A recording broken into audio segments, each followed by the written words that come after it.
ਸਾਬਕਾ ਪੀਐਮ ਇੰਦਰਾ ਗਾਂਧੀ ਦੇ ਕਤਲ ਦੇ ਦੋਸ਼ੀ ਬੇਅੰਤ ਸਿੰਘ ਦਾ ਬੇਟਾ ਲੜੇਗਾ ਲੋਕ ਸਭਾ ਚੋਣ। ਸਰਬਜੀਤ ਸਿੰਘ ਨੇ ਫਰੀਦਕੋਟ ਤੋਂ ਆਜ਼ਾਦ ਲੜਨ ਦਾ ਕੀਤਾ ਐਲਾਨ। 2004 ਚ ਬਠਿੰਡਾ ਤੋਂ ਲੜੀ ਸੀ ਲੋਕ ਸਭਾ ਚੋਣ। ਮੁਚੋਣ ਮੈਦਾਨ ਚ ਹੱਥ ਅਜ਼ਮਾਉਣਗੇ ਬੇਅਦਬੀ ਕੇਸ ਦੀ ਜਾਂਚ ਕਰਨ ਵਾਲੇ ਜਸਟਿਸ ਜ਼ੋਰਾ ਸਿੰਘ। ਫਰੀਦਕੋਟ ਤੋਂ ਆਜ਼ਾਦ ਉਮੀਦਵਾਰ ਲੜਨ ਦਾ ਕੀਤਾ ਐਲਾਨ। 2019 ਚ ਆਪ ਦੇ ਟਿਕਟ ਤੇ ਜਲੰਧਰ ਤੋਂ ਹੋਈ ਸੀ ਹਾਰ। ਪਟਿਆਲਾ ਚ ਡਾਕਟਰ ਗਾਂਧੀ ਨੂੰ ਟਿਕਟ ਦੇਣ ਤੋਂ ਪਹਿਲਾਂ ਹੀ ਕਾਂਗਰਸ ਚ ਉੱਠੇ ਬਾਗੀ ਸੁਰ। ਟਕਸਾਲੀ ਕਾਂਗਰਸੀਆਂ ਨੇ ਖੋਲਿਆ ਮੋਰਚਾ। ਪਟਿਆਲਾ, ਰਾਜਪੁਰਾ, ਨਾਭਾ ਤੇ ਸਮਾਣਾ ਦੇ ਬਲਾਕ ਪ੍ਰਧਾਨਾਂ ਨੇ ਜਤਾਇਆ ਵਿਰੋਧ।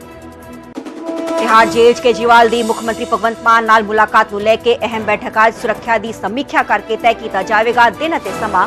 ਪੰਜਾਬ ਪੁਲਿਸ, ਦਿੱਲੀ ਪੁਲਿਸ ਤੇ ਤਿਹਾੜ ਜੇਲ੍ਹ ਪ੍ਰਸ਼ਾਸਨ ਤਿਆਰ ਕਰਨਗੇ ਰੋਡ ਮੈਪ।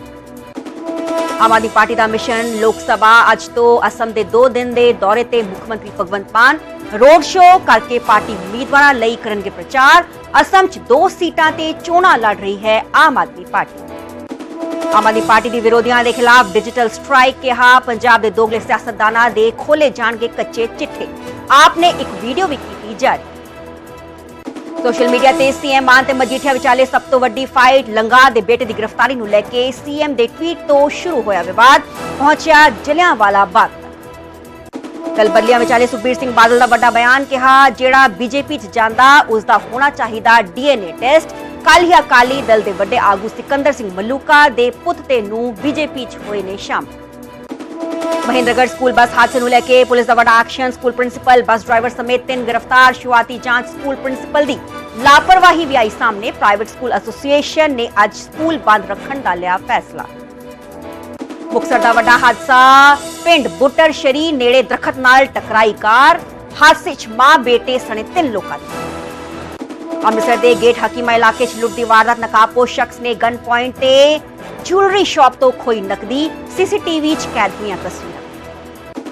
ਨਾਭਾ ਸਰਕਾਰੀ ਕਾਲਜ ਗੈਂਗਰੇਪ ਮਾਮਲੇ 'ਚ ਤੀਜਾ ਮੁਲਜ਼ਮ ਵੀ ਗ੍ਰਿਫਤਾਰ। 2 ਮੁਲਜ਼ਮਾਂ ਦੀ ਪਹਿਲਾਂ ਹੀ ਹੋ ਚੁੱਕੀ ਹੈ ਗ੍ਰਿਫਤਾਰੀ। 27 ਮਾਰਚ ਨੂੰ BA ਫਰਸਟ ਈਅਰ ਦੀ ਲੜਕੀ ਨਾਲ ਹੋਇਆ ਸੀ ਜਬਰ ਜਨਾਹ। ਪੁਲਿਸ ਨੇ SC ਐਕਟ ਵੀ ਲਗਾਇਆ।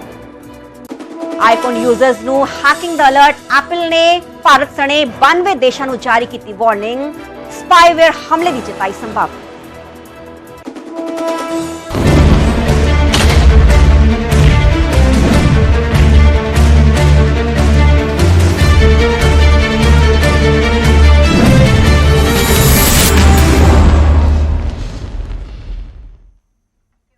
ਸਤਿ ਸ਼੍ਰੀ ਅਕਾਲ ਜੀ, ਮੈਂ ਹਾਂ ਸਰਬਜੋਤ ਕੌਰ। ਨਿਊਜ਼ 18 ਪੰਜਾਬ ਨਾਲ ਦੇਖ ਰਹੇ ਸਾਰੇ ਦਰਸ਼ਕਾਂ ਦਾ ਸਵਾਗਤ ਹੈ। ਬੁਲਟਨ ਦੀ ਸ਼ੁਰੂਆਤ ਕਰਾਂਗੇ ਤੇ ਗੱਲ ਕਰਾਂਗੇ ਲੋਕ ਸਭਾ 2024 ਚੋਣਾਂ ਦੀ। ਇਸ ਦੇ ਵਿਚਾਲੇ ਹਰ ਸਿਆਸੀ ਪਾਰਟੀ ਦੀ ਸਰਗਰਮੀ ਵਧੀ ਹੋਈ ਹੈ ਤੇ 1-2 ਦਿਨਾਂ 'ਚ ਹੀ ਜਾਰੀ ਹੋ ਸਕਦੀ ਹੈ ਪੰਜਾਬ ਕਾਂਗਰਸ ਦੀ ਲਿਸਟ ਤੇ ਟਿਕਟ ਦੇ ਚਾਹਵਾਨਾਂ ਨੇ ਦਿੱਲੀ 'ਚ ਆਪਣੇ ਡੇਰੇ ਲਗਾਉਣੇ ਸ਼ੁਰੂ ਕਰ ਦਿੱਤੇ ਨੇ ਤਾਂ ਜੋ ਉਹਨਾਂ ਨੂੰ ਟਿਕਟ ਮਿਲ ਸਕੇ। ਹਾਈ ਕਮਾਂਡ ਤੱਕ ਪਹੁੰਚ ਕਰ ਰਹੇ ਨੇ तमाम ਕਾਂਗਰਸੀ। ਹਾਲਾਂਕਿ ਪੰਜਾਬ ਦੀ ਅਸੀਂ ਗੱਲ ਕਰੀ ਤੇ 13 ਲੋਕ ਸਭਾ ਸੀਟਾਂ ਨੇ। ਪੰਜਾਬ ਕਾਂਗਰਸ ਦੇ ਵੱਲੋਂ ਕਿਸੇ ਵੀ ਸੀਟ ਤੇ ਆਪਣੇ ਪੱਤੇ ਨਹੀਂ ਖੋਲੇ ਗਏ ਨੇ। ਕਿਸੇ ਵੀ ਲੋਕ ਸਭਾ ਉਮੀਦਵਾਰ ਦਾ ਐਲਾਨ ਨਹੀਂ ਕੀਤਾ ਗਿਆ। ਹਾਲਾਂਕਿ ਅਸੀਂ ਜੇ ਗੱਲ ਕਰੀਏ ਤੇ ਸ਼੍ਰੋਮਣੀ ਅਕਾਲੀ ਦਲ ਤੇ ਕਾਂਗਰਸ ਇਹੋ ਜਿਹੀ ਪਾਰਟੀਆਂ ਨੇ ਜਿਨ੍ਹਾਂ ਨੇ ਇੱਕ ਵੀ ਜੋ ਉਮੀਦਵਾਰ ਦਾ ਕੈਂਡੀਡੇਟ ਦਾ ਐਲਾਨ ਨਹੀਂ ਕੀਤਾ। ਇਸ ਵਿਚਾਲੇ ਅਸੀਂ ਬੀਜੇਪੀ ਦੀ ਗੱਲ ਕਰੀਏ ਤੇ ਜੋ ਇਕੱਲੇ ਹੀ ਇਸ ਵਾਰ ਆਪਣੀ ਕਿਸਮਤ ਪੰਜਾਬ 'ਚ ਅਜ਼ਮਾ ਰਹੀ ਹੈ। 6 ਕੈਂਡੀਡੇਟਸ ਦਾ ਐਲਾਨ ਕਰ ਦਿੱਤਾ ਗਿਆ ਹੈ ਤੇ ਆਮ ਆਦਮੀ ਪਾਰਟੀ ਦੇ ਵੱਲੋਂ ਵੀ 9 ਕੈਂਡੀਡੇਟਸ ਚੋਣ ਮੈਦਾਨ 'ਚ ਉਤਾਰ ਦਿੱਤੇ ਗਏ ਨੇ। ਹਾਲ ਹੀ ਸੀਐਮ ਭਗਵੰਤ ਮਾਨ ਦਾ ਟਵੀਟ ਵੀ ਆਇਆ ਸੀਗਾ। ਉਹਨਾਂ ਨੇ ਲਿਖਿਆ ਸੀਗਾ ਕਿ 16 ਅਪ੍ਰੈਲ ਨੂੰ 2 ਹੋਰ ਕੈਂਡੀਡੇਟਸ ਦਾ ਵੀ ਐਲਾਨ ਕਰ ਦਿੱਤਾ ਜਾਏਗਾ। ਪਰ ਇਸ ਦੇ ਵਿਚਾਲੇ ਪੰਜਾਬ ਕਾਂਗਰਸ ਦੇ ਵੱਲੋਂ ਹਾਲੇ ਪੱਤੇ ਨਹੀਂ ਖੋਲੇ ਗਏ ਨੇ। ਕਾਂਗਰਸ ਇਲੈਕਸ਼ਨ ਕਮੇਟੀ ਦੇ ਵੱਲੋਂ ਹਾਲੇ ਤੱਕ ਪੰਜਾਬ ਲੋਕ ਸਭਾ ਸੀਟਾਂ ਦੇ ਲਈ ਜੋ ਹੈ ਕੈਂਡੀਡੇਟਸ ਦਾ ਐਲਾਨ ਨਹੀਂ ਕੀਤਾ ਹੈ। ਤੇ ਮੇਰੇ ਸਹਿਯੋਗੀ ਪੰਕਜ ਕਪਾਹੀ ਫੋਨ ਲਾਈਨ ਤੇ ਜੁੜੇ ਹੋਏ ਨੇ। ਪੰਕਜ, ਕੀ ਉਮੀਦ ਲਗਾਈ ਜਾ ਸਕਦੀ ਹੈ? ਕਦੋਂ ਤੱਕ ਪੰਜਾਬ ਕਾਂਗਰਸ ਦੇ ਕੈਂਡੀਡੇਟਸ ਦੀ ਲਿਸਟ ਜਾਰੀ ਕਰ ਦਿੱਤੀ ਜਾਏਗੀ? देखो कल शाम तक या परसों तक जी लिस्ट है वो जारी हो जाएगी जो कांग्रेस के टॉप सोर्सेज जानकारी दे रहे हैं। और इंटरेस्टिंग गल ये है कि कई सीटां दे उत्ते जिथे 2-2 दावेदार ने उत्थे जिहड़े वो दोवें दावेदार जिहड़े ने वो दिल्ली डेरे लगा के बैठ गए ने। दिल्ली कई सारे कांग्रेस के लीडर दिल्ली बैठे हुए ने, चाहे जसवीर डिंपा होन, चाहे बलवीर सिद्धू होन, चाहे होर लीडरशिप होवे, क्योंकि प्रताप सिंह बाजवा होरी भी दिल्ली पहुंच चुके ने। प्रताप बाजवा होरा ने ये पहले ही ऐलान कर दिता है ना तो खुद इलैक्शन लड़नगे ना ही उन्हां दी पत्नी इलैक्शन लड़नगे। तां अजिही च किहड़े-किहड़े कैंਡੀਡੇਟ होणगे ये सेंट्रल इलैक्शन कमेटी दी जिहड़ी टीम है वो तय करेगी, क्योंकि पहला स्क्रीनिंग कमेटी हो चुकी है। एक स्क्रीनिंग कमेटी लास्ट होनी है और उस तो बाद सूची तैयार होएगी। जिहड़ी साडे कोल सोर्सेज जारी जानकारी दे रहे ने कि चरणजीत सिंह चन्नी ਜਲੰਧਰ ਦੇ ਵਿੱਚ ਉਹਨਾਂ ਦੀ ਐਕਟੀਵਿਟੀ ਕਾਫੀ ਵਧੀ ਹੈ। ਚਰਨਜੀਤ ਸਿੰਘ ਚੰਨੀ ਜਲੰਧਰ ਤੋਂ ਮੈਦਾਨ ਦੇ ਵਿੱਚ ਉਤਰ ਸਕਦੇ ਨੇ, ਉਹਨਾਂ ਨੇ ਜਲੰਧਰ ਘਰ ਵੀ ਲੈ ਲਿੱਤਾ। ਹਾਲਾਂਕਿ ਇਸ ਸਮੀਕਰਨ ਨੂੰ ਵੀ ਦੇਖਿਆ ਜਾ ਰਿਹਾ ਹੈ ਕਿ ਸੰਤੋਖ ਚੌਧਰੀ ਦਾ ਪਰਿਵਾਰ ਨਾਰਾਜ਼ ਹੋ ਕੇ ਕਿਤੇ ਆਮ ਆਦਮੀ ਪਾਰਟੀ ਦੇ ਵਿੱਚ ਨਾ ਚਲੇ ਜਾਏ ਤਾਂ ਸੰਤੋਖ ਚੌਧਰੀ ਹੋਰੀ ਵੀ ਉਹਨਾਂ ਦਾ ਪਰਿਵਾਰ ਵੀ ਜਿਹੜਾ ਵਾ ਉਹ ਦਿੱਲੀ ਡੇਰੇ ਲਗਾ ਕੇ ਬੈਠਾ ਹੈ, ਉਹ ਵੀ ਗੱਲਬਾਤ ਜਿਹੜੀ ਉਹ ਕਰ ਰਿਹਾ ਹੈ। ਅਜਿਹੇ 'ਚ ਸੰਤੋਖ ਚੌਧਰੀ ਹੋਰਾਂ ਦਾ ਵੀ ਜਲੰਧਰ ਦੇ ਵਿੱਚ ਦਾਅਵੇਦਾਰੀ ਜਿਹੜੀ ਆਪਣੀ ਲਗਾਈ ਜਾ ਰਹੀ ਹੈ। ਅਗਰ ਚੌਧਰੀ ਪਰਿਵਾਰ ਨੂੰ ਮਿਲਦੀ ਹੈ ਤਾਂ ਫਿਰ ਚੰਨੀ ਹੋਰਾਂ ਨੂੰ ਕਿੱਥੋਂ ਦਿੱਤੀ ਜਾਏਗੀ, ਇਹ ਵੀ ਸਮੀਕਰਨ ਜਿਹੜੇ ਨੇ ਉਹ ਦੇਖੀ ਜਾ ਰਹੇ ਨੇ। ਦੂਸਰਾ ਇਹ ਹੈ ਕਿ ਅੰਮ੍ਰਿਤਸਰ ਤੋਂ ਗੁਰਜੀਤ ਔਜਲਾ ਦੀ ਟਿਕਟ ਆਲਮੋਸਟ ਕਨਫਰਮ ਹੈ। ਹਾਲਾਂਕਿ ਉੱਥੇ ਓਪੀ ਸੋਨੀ ਦਾ ਨਾਮ ਵੀ ਜਿਹੜਾ ਵਾ ਸਕਰੀਨਿੰਗ ਕਮੇਟੀ ਨੂੰ ਭੇਜਿਆ ਗਿਆ। ਇਸੇ ਤਰੀਕੇ ਨਾਲ ਲੁਧਿਆਣੇ ਦੀ ਗੱਲ ਕੀਤੀ ਜਾਵੇ, ਭਾਰਤ ਭੂਸ਼ਣ ਆਸ਼ੂ ਹੋਰਾਂ ਦਾ ਨਾਮ ਹੈ ਉੱਥੇ। ਹਾਲਾਂਕਿ ਸਿਮਰਜੀਤ ਸਿੰਘ ਬੈਂਸ ਹੋਰਾਂ ਨਾਲ ਵੀ ਗੱਲਬਾਤ ਜਿਹੜੀ ਉਹ ਚੱਲ ਰਹੀ ਹੈ। ਇਸੇ ਤਰੀਕੇ ਨਾਲ ਅਨੰਦਪੁਰ ਸਾਹਿਬ ਦੀ ਗੱਲ ਕੀਤੀ ਜਾਵੇ, ਉੱਥੇ ਮਨੀਸ਼ ਤਿਵਾਰੀ ਦਾ ਨਾਮ ਭੇਜਿਆ ਗਿਆ। ਇਸ ਤੋਂ ਇਲਾਵਾ ਰਾਣਾ ਗੁਰਜੀਤ ਹੋਰਾਂ ਦਾ ਨਾਮ ਭੇਜਿਆ ਗਿਆ ਔਰ ਬਲਬੀਰ ਸਿੱਧੂ ਹੋਰਾਂ ਦਾ ਨਾਮ ਭੇਜਿਆ ਗਿਆ। ਬਲਬੀਰ ਸਿੱਧੂ ਵੀ ਦਿੱਲੀ ਡੇਰੇ ਲਗਾ ਕੇ ਬੈਠੇ ਹੋਏ ਨੇ। ਹਾਲਾਂਕਿ ਰਾਣਾ ਗੁਰਜੀਤ ਕਹਿ ਚੁੱਕੇ ਨੇ ਕਿ ਉਹ ਆਪਣੇ ਬੇਟੇ ਨੂੰ ਇਲੈਕਸ਼ਨ ਲੜਵਾਉਣਾ ਚਾਹੁੰਦੇ ਨੇ, ਨਾ ਕਿ ਖੁਦ ਲੜਨਾ ਚਾਹੁੰਦੇ ਨੇ। ਸਕਰੀਨਿੰਗ ਕਮੇਟੀ ਨੇ ਰਾਣਾ ਗੁਰਜੀਤ ਹੋਰਾਂ ਦਾ ਖਡੂਰ ਸਾਹਿਬ ਤੋਂ ਵੀ ਨਾਮ ਭੇਜਿਆ ਹੋਇਆ। ਖਡੂਰ ਸਾਹਿਬ ਤੋਂ ਹਾਲਾਂਕਿ ਵੱਡੀ ਦਾਅਵੇਦਾਰੀ ਜਿਹੜੀ ਹੈ ਉਹ ਜਸਵੀਰ ਡਿੰਪਾ ਹੋਰਾਂ ਦੀ ਹੈ, ਮੌਜੂਦਾ ਮੈਂਬਰ ਪਾਰਲੀਮੈਂਟ ਵੀ ਨੇ। ਫਤਿਹਗੜ੍ਹ ਸਾਹਿਬ ਤੋਂ ਡਾਕਟਰ ਅਮਰ ਸਿੰਘ ਹੋਰਾਂ ਦਾ ਨਾਮ ਜਿਹੜਾ ਵਾ ਉਹ ਭੇਜਿਆ ਗਿਆ ਵਾ।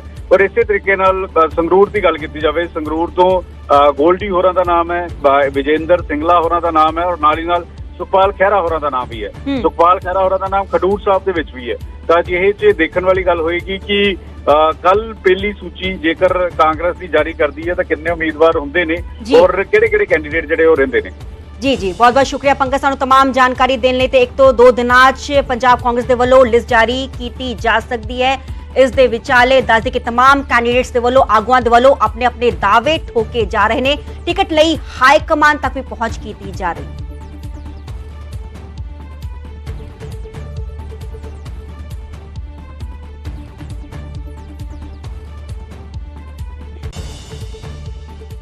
ਹੁਣ ਪਟਿਆਲਾ ਕਾਂਗਰਸ 'ਚ ਬਾਗੀ ਸੁਰ ਉੱਠਣੇ ਸ਼ੁਰੂ ਹੋ ਗਏ ਨੇ। ਦੱਸ ਕੇ ਡਾਕਟਰ ਗਾਂਧੀ ਨੂੰ ਟਿਕਟ ਦੇਣ ਤੋਂ ਪਹਿਲਾਂ ਹੀ ਵਿਰੋਧ ਹੋਣਾ ਲਗਾਤਾਰ ਸ਼ੁਰੂ ਹੋ ਗਿਆ। ਟਕਸਾਲੀ ਕਾਂਗਰਸੀਆਂ ਦੇ ਵੱਲੋਂ ਆ ਵਿਰੋਧ ਕੀਤਾ ਜਾ ਰਿਹਾ। ਦੱਸ ਕੇ ਪਟਿਆਲਾ, ਰਾਜਪੁਰਾ, ਨਾਭਾ ਤੇ ਸਮਾਣਾ ਦੇ ਬਲਾਕ ਪ੍ਰਧਾਨਾਂ ਦੇ ਵੱਲੋਂ ਮੀਟਿੰਗ ਕੀਤੀ ਗਈ ਤੇ ਕਾਂਗਰਸ ਬਲਾਕ ਪ੍ਰਧਾਨਾਂ ਨੇ ਇੱਕ ਸੁਰ 'ਚ ਕਿਹਾ ਹੈ ਕਿ ਜੇ ਡਾਕਟਰ ਗਾਂਧੀ ਨੂੰ ਟਿਕਟ ਦਿੱਤੀ ਤਾਂ ਅਸੀਂ ਵਿਰੋਧ ਕਰਾਂਗੇ। ਕੁਝ ਦਿਨ ਪਹਿਲਾਂ ਹੀ ਡਾਕਟਰ ਗਾਂਧੀ ਕਾਂਗਰਸ ਸ਼ਾਮਲ ਹੋਏ ਸੀਗੇ ਤੇ ਡਾਕਟਰ ਗਾਂਧੀ ਦੇ ਕਾਂਗਰਸ ਸ਼ਾਮਲ ਹੋਣ ਦੇ ਨਾਲ ਹੀ ਉਹਨਾਂ ਦੇ ਪਟਿਆਲਾ ਤੋਂ ਚੋਣ ਲੜਨ ਦੀ ਸੰਭਾਵਨਾ ਜਤਾਈ ਜਾ ਰਹੀ ਸੀਗੀ, ਕਿਉਂਕਿ ਪਰਨੀਤ ਕੌਰ ਸਿਟਿੰਗ ਐਮਪੀ ਨੇ ਉਹ ਕਾਂਗਰਸ ਛੱਡ ਕੇ ਬੀਜੇਪੀ 'ਚ ਸ਼ਾਮਲ ਹੋ ਗਏ ਨੇ। ਇਸ ਵਿਚਾਲੇ ਕੁਝ ਦਿਨ ਪਹਿਲਾਂ ਦੀਆਂ ਤਸਵੀਰਾਂ ਤੁਸੀਂ ਆਪਣੀ ਟੀਵੀ ਸਕਰੀਨ ਤੇ ਵੇਖ ਪਾ ਰਹੇ ਹੋ।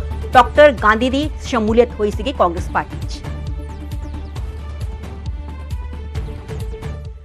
ਸਾਬਕਾ ਪੀਐਮ ਇੰਦਰਾ ਗਾਂਧੀ ਦੇ ਕਤਲ ਦੇ ਦੋਸ਼ੀ ਬੇਅੰਤ ਸਿੰਘ ਦਾ ਬੇਟਾ ਮੁੜ ਤੋਂ ਹੁਣ ਲੋਕ ਸਭਾ ਚੋਣ ਲੜੇਗਾ। ਦੱਸ ਕੇ ਸਰਬਜੀਤ ਸਿੰਘ ਖਾਲਸਾ ਦੇ ਵੱਲੋਂ ਲੋਕ ਸਭਾ ਚੋਣ ਲੜਨ ਦਾ ਐਲਾਨ ਕਰ ਦਿੱਤਾ ਗਿਆ ਹੈ। ਦਰਅਸਲ ਫਰੀਦਕੋਟ ਤੋਂ ਆਜ਼ਾਦ ਚੋਣ ਲੜਨ ਦਾ ਐਲਾਨ ਕੀਤਾ ਹੈ। 2004 ਚ ਵੀ ਬਠਿੰਡਾ ਤੋਂ ਲੋਕ ਸਭਾ ਚੋਣ ਲੜੀ ਸੀਗੀ। ਸਰਬਜੀਤ ਨੂੰ ਬਠਿੰਡਾ ਤੋਂ ਦੱਸਦੇ ਕਿ 1,13,490 ਵੋਟਾਂ ਮਿਲੀਆਂ ਸਨ। 2007 ਦੀ ਅਸੀਂ ਗੱਲ ਕਰੀਏ, 2007 ਵਿੱਚ ਵੀ ਭਦੌੜ ਤੋਂ ਚੋਣ ਲੜੀ ਗਈ ਸੀਗੀ। ਉਸ ਵੇਲੇ ਮਹਿਜ਼ 15,702 ਵੋਟਾਂ ਹੀ ਮਿਲੀਆਂ ਸਨ। 31 ਅਕਤੂਬਰ 1984 ਨੂੰ ਦੱਸ ਕੇ ਇੰਦਰਾ ਗਾਂਧੀ ਦਾ ਅਸੈਸੀਨੇਸ਼ਨ ਕੀਤਾ ਗਿਆ ਸੀਗਾ। ਬੇਅੰਤ ਸਿੰਘ ਨੇ ਇੰਦਰਾ ਗਾਂਧੀ ਨੂੰ ਗੋਲੀਆਂ ਮਾਰੀਆਂ ਸਨ। ਕਾਬਿਲੇ ਗੌਰ ਹੈ ਕਿ ਇੰਦਰਾ ਗਾਂਧੀ ਦੇ ਕਤਲ ਤੋਂ ਬਾਅਦ ਬੇਅੰਤ ਸਿੰਘ ਦਾ ਪਰਿਵਾਰ ਵੀ ਕਈ ਚੋਣਾਂ ਲੜ ਚੁੱਕਿਆ ਹੈ। ਬੇਅੰਤ ਸਿੰਘ ਦੀ ਪਤਨੀ ਤੇ ਸਰਬਜੀਤ ਸਿੰਘ ਦੀ ਮਾਂ ਬਿਮਲ ਕੌਰ ਨੇ 1979 ਵਿੱਚ ਲੋਕ ਸਭਾ ਚੋਣ ਲੜੀ ਸੀਗੀ ਤੇ ਉਹ 4,24,101 ਵੋਟਾਂ ਲੈ ਕੇ ਸੰਸਦ ਪਹੁੰਚੇ ਸਨ। ਉੱਥੇ ਹੀ 1979 ਵਿੱਚ ਬੇਅੰਤ ਸਿੰਘ ਦੇ ਪਿਤਾ ਨੇ ਬਠਿੰਡਾ ਤੋਂ ਚੋਣ ਲੜੀ ਸੀਗੀ ਤੇ ਉਹ 3,19,979 ਵੋਟਾਂ ਲੈ ਕੇ ਸੰਸਦ ਮੈਂਬਰ ਬਣੇ ਸੀਗੇ। ਫਰੀਦਕੋਟ ਤੋਂ ਆਪ ਨੇ ਪੰਜਾਬੀ ਅਦਾਕਾਰ ਕਰਮਜੀਤ ਅਨਮੋਲ ਨੂੰ ਟਿਕਟ ਦਿੱਤੀ ਹੋਈ ਹੈ, ਜਦਕਿ ਭਾਜਪਾ ਤੋਂ ਹੰਸਰਾਜ ਹੰਸ ਚੋਣ ਮੈਦਾਨ 'ਚ ਉਤਰੇ ਹੋਏ ਨੇ ਤੇ ਕਾਂਗਰਸ ਦੇ ਅਕਾਲੀ ਦਲ ਨੇ ਹਾਲੇ ਤੱਕ ਆਪਣੇ ਪੱਤੇ ਨਹੀਂ ਖੋਲੇ।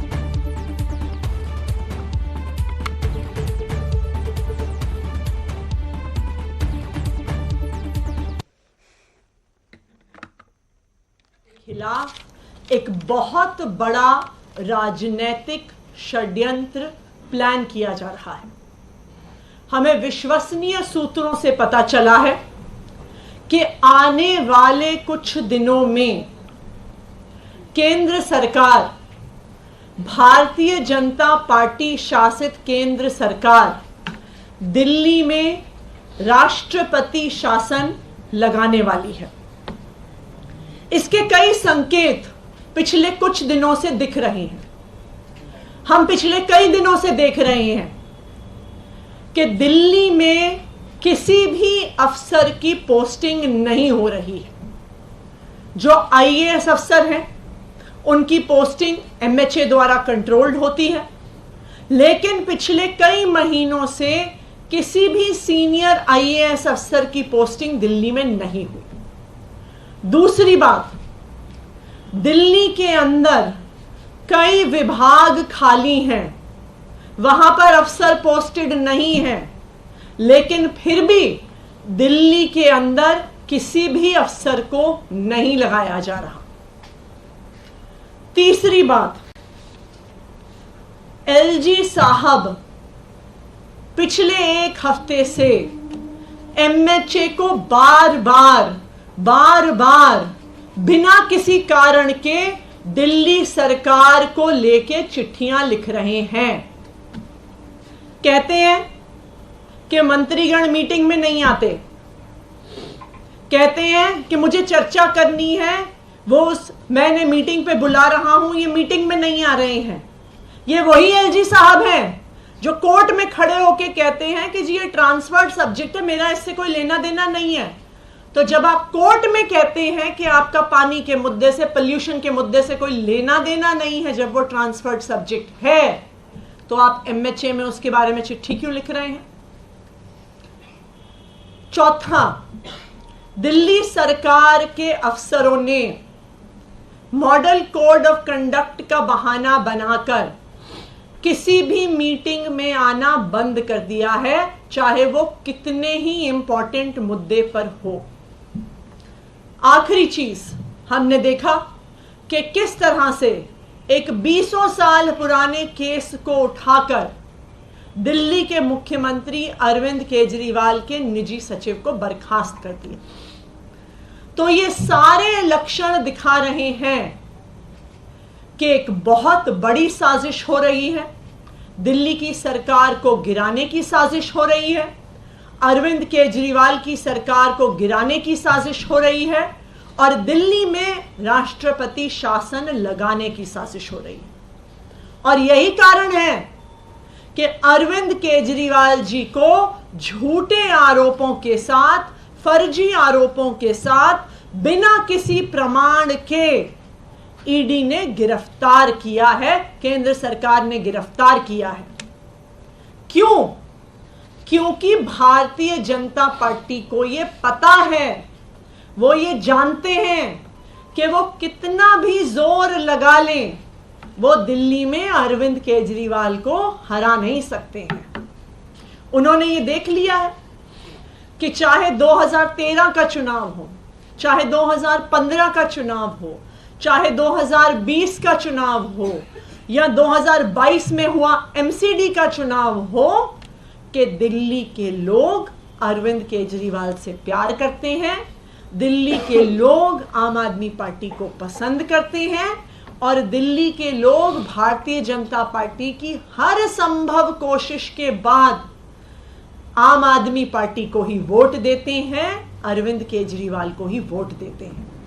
तो अब बीजेपी को पता चल गया है, अब इनको पता चल गया है कि ये दिल्ली में चुनाव जीतने वाले नहीं हैं, इसलिए ये लोग साजिश कर रहे हैं कि दिल्ली की चुनी हुई सरकार, दिल्ली की चुनी हुई लोकप्रिय सरकार अरविंद केजरीवाल की सरकार को गिराया जाए। दूसरा कारण, अरविंद केजरीवाल की सरकार के खिलाफ जो ये षड्यंत्र हो रहा है, वो है अरविंद केजरीवाल की सरकार के काम। चाहे वो फ्री बिजली देना हो, 24 घंटे बिजली देना हो, फ्री पानी देना हो, बच्चों को अच्छे सरकारी स्कूल देना हो, मोहल्ला क्लिनिक में फ्री इलाज देना हो, महिलाओं को फ्री बस यात्रा देना हो, बुजुर्गों को फ्री तीर्थ यात्रा देना हो। इन लोगों को पता है कि ये कितनी भी कोशिश कर लें, दिल्ली छोड़िए, किसी भी अपने राज्य में ऐसी पॉलिसीज को लागू नहीं कर पाएंगे। सबसे बड़ा इनको खतरा हो रहा है अरविंद केजरीवाल जी के वादे से, जो इन्होंने दिल्ली की महिलाओं को, अरविंद केजरीवाल जी ने वादा किया है कि हर महीने 1000 रुपए दिल्ली की हर महिला को मिलने वाले हैं। और इन पॉलिसीज को रोकने के लिए, दिल्ली की महिलाओं को 1000 रुपए मिलने से रोकने के लिए आज ये राजनीतिक साजिश रची जा रही है। लेकिन मैं भारतीय जनता पार्टी को चेतावनी दे दूं कि दिल्ली में राष्ट्रपति शासन लगाना गैर कानूनी होगा, गैर संवैधानिक होगा और दिल्ली की जनता के जनादेश के खिलाफ होगा। दिल्ली की जनता ने अरविंद केजरीवाल जी को, आम आदमी पार्टी को एक स्पष्ट जनादेश दिया है। इस जनादेश के तहत कुछ ही दिन पहले 17 फरवरी को दिल्ली विधानसभा में फ्लोर टेस्ट करके कॉन्फिडेंस मोशन लाके अरविंद केजरीवाल की सरकार ने अपनी मेजॉरिटी को साबित किया है। यह बिल्कुल साफ है कि भारत के संविधान के तहत किसी सरकार की मेजॉरिटी होते हुए, किसी सरकार के पास जब उनके हाउस का कॉन्फिडेंस होता है तो राष्ट्रपति शासन नहीं लगाया जा सकता। 2016 में भी उत्तराखंड में जब राष्ट्रपति शासन लगाया गया था तो उत्तराखंड हाई कोर्ट ने फ्लोर टेस्ट ऑर्डर किया था और सरकार के पास फ्लोर टेस्ट में कॉन्फिडेंस मोशन सक्सेस होने के बाद राष्ट्रपति शासन के आदेश को खारिज कर दिया गया था।